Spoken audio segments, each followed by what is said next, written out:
What's going on, everybody? Hope you're all having a fantastic day today. Now, I gotta be honest, every single time that I want to go ahead and make a video about this type of stuff, I typically pull myself back because I know my channel definitely revolves around FPS games, obviously. More specifically COD, but sometimes I can get away with talking about other FPS games.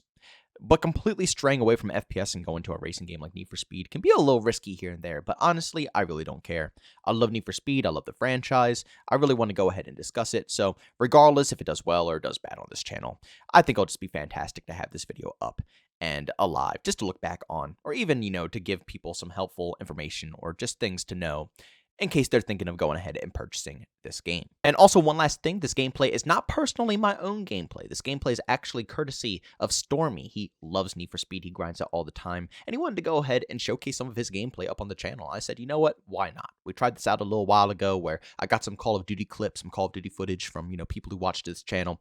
It did great. I thought it was really fun. I thought it was interesting, and it's cool to be able to showcase some of you guys off on these YouTube videos. But ladies and gentlemen, I gotta be completely honest. I was really worried that EA was going to completely screw up this game. Not just this game, but the whole Need for Speed franchise. I mean, EA and Activision are notorious for choosing money over their actual product. So, trust me, in the back of my mind, even though I was extremely excited for this game, which you guys could see in my previous Need for Speed video that I actually made, at the end of the day, I was still stressed that something would go wrong. But I am proud to go ahead and announce, if you are a hardcore Need for Speed fan, if you enjoy the franchise, then this game will not disappoint you in any way, shape, or form. Yeah, they kept a few things from Heat, but I would say the majority of this game just feels so classic, so traditional. It feels like how Need for Speed is supposed to feel. Honestly, it leans more towards the arcadey vibes than more realistic vibes. And there's nothing wrong with that to me, because that's what Need for Speed always used to be. It was, an arcade racing game. I have nothing against that. And that's what I feel like this franchise should be pushing towards. They should be trying to perfect that genre, improve upon that genre, and take it to the next level. And in my opinion, that's basically what this game is doing here. Not even just the vibes of the game, but the actual graphics themselves as well are really dang good. And again, like I said, this stands out in my personal opinion because they didn't just take, the traditional path of quote-unquote updating your graphics with very minor, improvements, minor tweaks. They basically overhauled the style of graphics that they have in a Need for Speed game. It's very unique. It's different. It's a nice cross, and I don't think it's going to be too far for people to enjoy. And even when it comes down to the flashier animations, like the insane amounts of smoke and the wings and stuff like that, if that's not your style, if you don't enjoy that stuff, you can just disable it. We've been talking about this feature being added into games, not just Need for Speed, but in other games for years where, if you just don't like the visual style of something, have a feature where you can enable it or disable it. What was it again? Was it the Battlefield community or was it the COD community where they said, if I just don't want to see these corny, unicorn skins and, clown skins, just allow me to flip the switch and it'll be regular factions. I love that idea, but it was never implemented in FPS games. But here we are in Need for Speed, and they did it perfectly. Like I said, you can have a more realistic, graphical view of the game if you want to. And again, it's not completely realistic, but you get what I'm saying. Or if you just want to go all out and be extremely flashy, you can go ahead and do so. It's all up to you. The power is in the hands of the consumer. And that's something that a lot of these developers are taking away from us. They are playing the parent role. They're playing the control role when it should be the opposite. We're paying for this game. We should be able to do what we want.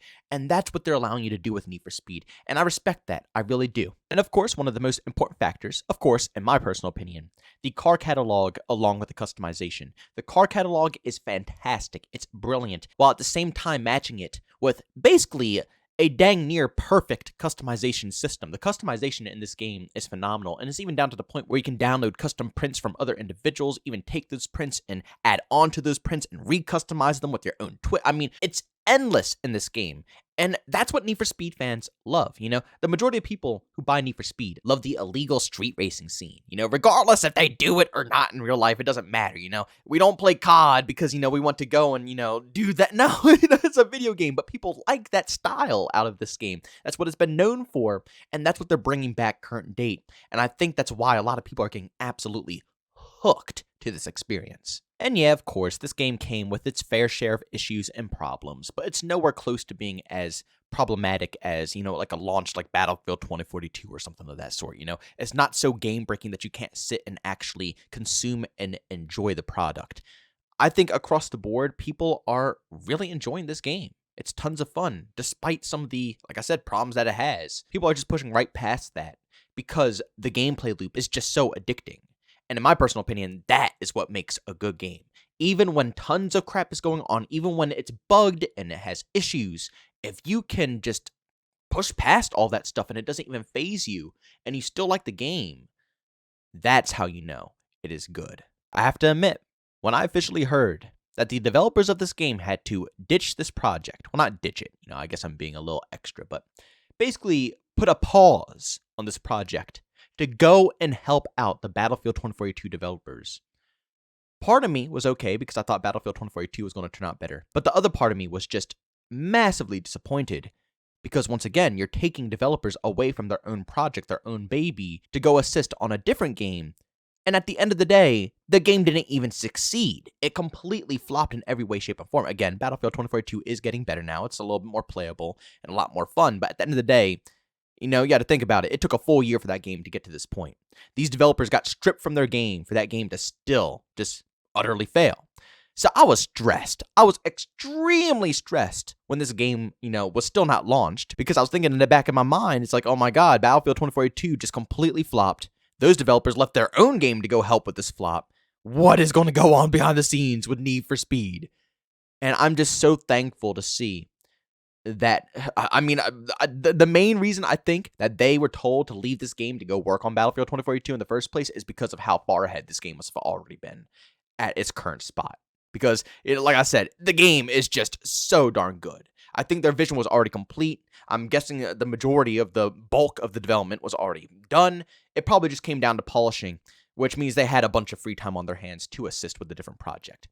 I'm just so thankful and happy that that event didn't interfere with how good or bad this game would be. There's only one last thing that could truthfully hold this game back from complete, utter success, and that is EA. Let's be real here. Heat could have been a much better game than it already was. But of course, EA cuts production. And I gotta be real with you guys, I am extremely stressed that the same exact thing is going to happen when it comes to Need for Speed Unbound as well. They have a beautiful, perfect project on their hands. Something that could be even evolved and added on to make even better and better and better as a future comes. And I have a weird, bad gut feeling that EA is just going to cut all production to this game, kiss it bye-bye, and move on to either another project or bring a completely different game into the picture to be focused on. It's hard to not think this way because this is what Need for Speed has basically been for a very long time now.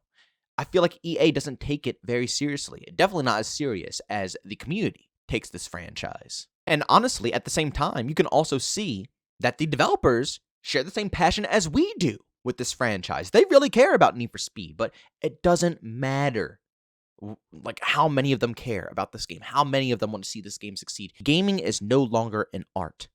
We have to understand this. It's a business now. They have absolutely no say. All they do is develop the game. If EA says we're done with it, guess what happens? They are done with it. No more updates, no more polishing, no more content. It's done. It's over. That's the sad truth, and it can happen at any moment. But I'm not here to be doom and gloom, because obviously this time isn't here yet. We have plenty of time for them to update the game, add in content, so we shouldn't be stressing about this. At the end of the day, we should be happy that the game wasn't butchered, and the developers having to leave to help out with Battlefield 2042 was not a disaster. And in my books, I think that is a win-win, and we have an extremely solid Need for Speed experience here on our hands. And I think a lot of you guys should go ahead and give it a shot, especially if you, once again, are a Need for Speed addict. If you love this franchise, if you love street racing, if you love all the classic OGs, I think there's going to be a little something in this game for absolutely everybody. Like I said, someone who's looking for something new, someone who's looking for something that's similar, and someone who's looking for something that's classic. You really can get a bit of each vibe out of this overall experience. But ladies and gentlemen, thanks so much for checking out this video. If you enjoyed it, make sure to leave a like button. If you hate it, leave a dislike. Also, for brand new, enjoy the content, if you subscribe, hit that notification button. Also, want to chat with me, there's still we do so, I have Twitter and Discord, both linked down in the description. And also want to catch me live streams of video games, do it on Twitch, link that's in the description as well. But guys, thanks so much for tuning in. See you on the next one. Peace out.